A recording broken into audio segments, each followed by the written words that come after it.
Audio Jungle.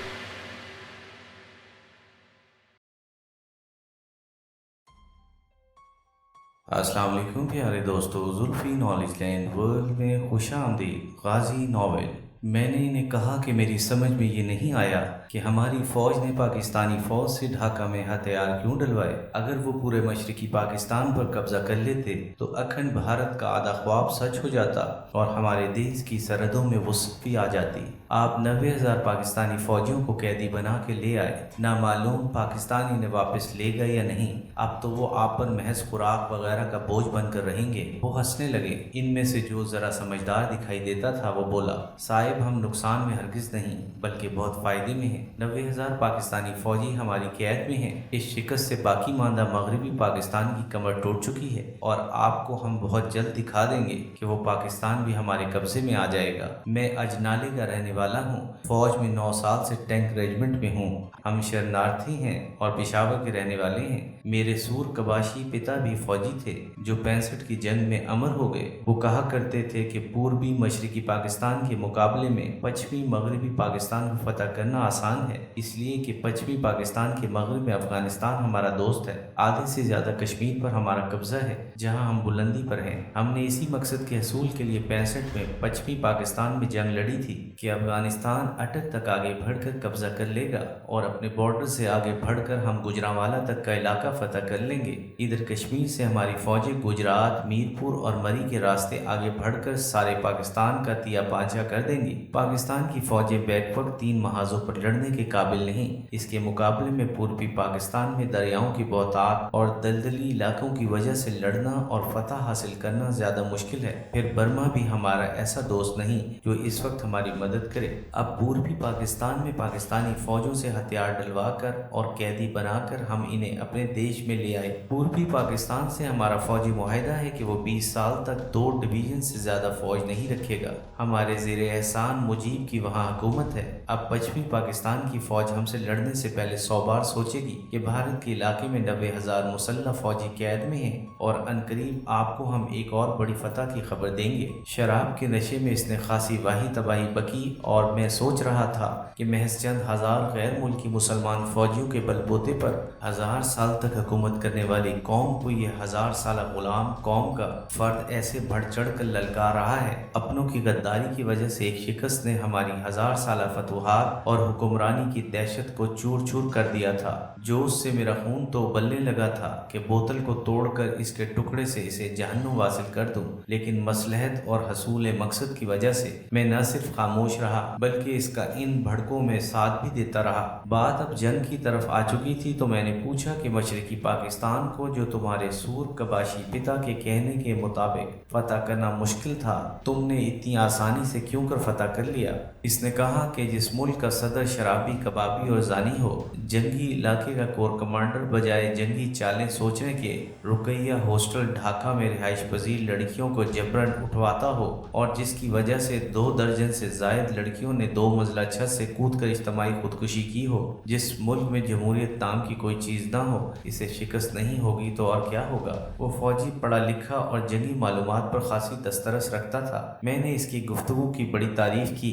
नशे में होने की वजह से और एक सिविलियन से अपनी तारीफ सुनकर वो खुशी से फूल गया और कहने लगा कि हमारी सरकार गैर मुल्कों से जो असला लेती है वो खासी छान फटक कर और अपने अव्वलीन मकसद अखंड भारत के हसूल के लिए कारामद जान कर लेती है। रूस हमारा सच्चा दोस्त है। जंग से एन कबल इसने हमारे साथ दिफाई मुआहिदा किया। यूएनओ में कश्मीर के मसले को हमेशा वीटो किया।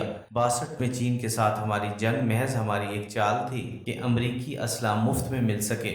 रूस से दोस्ती के बावजूद हमने सिर्फ किसी एक मुल्क से अपने हथियारों के हसूल की वाबस्तगी नहीं रखी। हमने बरतानिया, फ्रांस, पोलैंड और यूगोस्लाविया से भी हथियार लिए। इसने कहा कि 65 की जंग के बाद रूस ने हमें मिसाइल बूट्स दिए जो हमने फौरन ही ले लिए। वैसे ही मिसाइल बूट्स चीन ने पाकिस्तान को देने चाहे, जिसे पाकिस्तान नेवी की आला सतह टीम ने लेने से सिर्फ इसलिए इनकार कर दिया कि इनमें अफसरों और जवानों की रिहायशी कमरे अलग अलग न थे बल्कि एक साथ थे। अब अपनी रूसी میزائل بوٹس نے ہی پاکستان کے ڈسٹرائر خیبر کے چند لمحوں میں ٹکڑے کر دیے۔ فرانسیسی AMX-13 کی گولہ پھینکنے کی رینج 16 کلومیٹر ہے۔ PT-76 قسم کے پانی میں تیرنے والے ٹینک فرانس نے بھی بنائے ہیں، لیکن پاکستان صرف ایک ملک امریکہ پر انحصار کرتا ہے اور امریکہ خود غاصب ہے۔ ریڈ انڈیز کے ملک پر اقوام یورپ نے قبضہ کیا اور پھر خانہ جنگی کے بعد 51 ریاستوں میں بٹ کر حکومت کرنے لگے اور ریڈ انڈین کو پریزرویشن تک محدود کر دیا، اور آج ریڈ انڈین صرف فلموں یا قومی تہواروں پر سیاحوں کا دل بہلانے نظر آتے ہیں۔ ہم نے اپنی دفاعی انڈسٹریز لگائیں اور بحری جہاز، ہوائی جہاز اور ٹینک تک بنانے لگے، جبکہ پاکستان ایک جیپ تک نہ بنا سکا۔ اس کی یہ سب باتیں خنجروں کی طرح میرے سینے میں پیوست ہو رہی تھی، لیکن میں خاموش تھا۔ وہ تو کامیابی اور شراب کے نشے میں بول رہا تھا اور مجھے یوں محسوس ہو رہا تھا کہ وہ مجھے آئینہ دکھا رہا ہے، اور ان سطور میں وہی آئینہ میں قوم کو دکھانا چاہتا ہوں۔ ہم بھی وہی ہیں، دشمن بھی وہی ہے اور اس کے عزائم بھی وہی ہیں۔ پرتھوی اور اگنی میزائل اس کے جارحانہ عزائم کی عکاسی کرتے ہیں۔ یہ تو رب ذوالجلال و اکرام کی ذات پاک ہے جس نے اس آدھے پاکستان کو اپنی پناہ میں رکھا ہوا ہے، ورنہ ہم نے تو اپنی بربادی میں کوئی کسر نہیں چھوڑی۔ میں ڈاکٹر عبدالقدیر خان کو دعائیں دیتا ہوں، جس نے وطن کی محبت میں انتھک محنت کر کے، جان کی پرواہ کیے بغیر اور اربوں ڈالر کی پیشکش کو مسترد کر کے پاکستان کو ایٹمی طاقت بنا دیا، ورنہ بھارت تو 74 میں ایٹمی دھماکہ پاکستانی سرحدوں کے قریب کر چکا تھا۔ ہمارے نیوکلیر پاور بننے کی وجہ سے ہی بھارت تلملا رہا ہے، ورنہ اس نے تو مغربی پاکستان کو بھی سابقہ پاکستان کی طرح ترنولا سمجھ لیا تھا۔ اپنی طرف سے بھی چند سطور پیش کرتا ہوں۔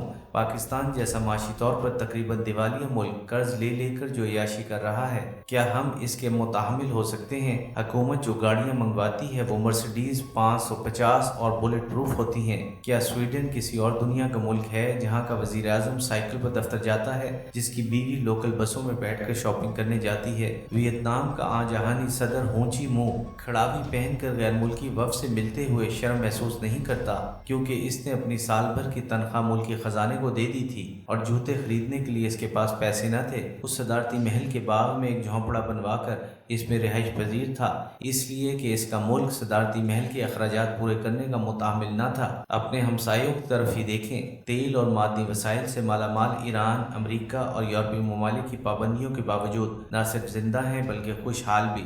تہران کے ہمہ شیریٹن ہوٹل کی لابی میں 2-3 ساتھیوں کے ہمراہ سنیکس کھاتے دیکھا تھا، اور مجھے انتہائی تعجب ہوا کہ نہ تو پولیس نے ہوٹل کو گھیرے میں لے رکھا تھا اور نہ ہی سیکیورٹی کا کوئی فرد وہاں موجود تھا۔ ہوٹل کے باہر ایک سیاہ کار کھڑی تھی، مرسیڈیز 200، جس پر ایران کے قومی اور صدارتی جھنڈے لہرا رہے تھے۔ ایک ڈرائیور تھا اور ایک باوردی فوجی، غالباً ملٹری سیکرٹری۔ نہ ٹریفک روکی گئی اور نہ کوئی اور حفاظتی بندوبست تھا۔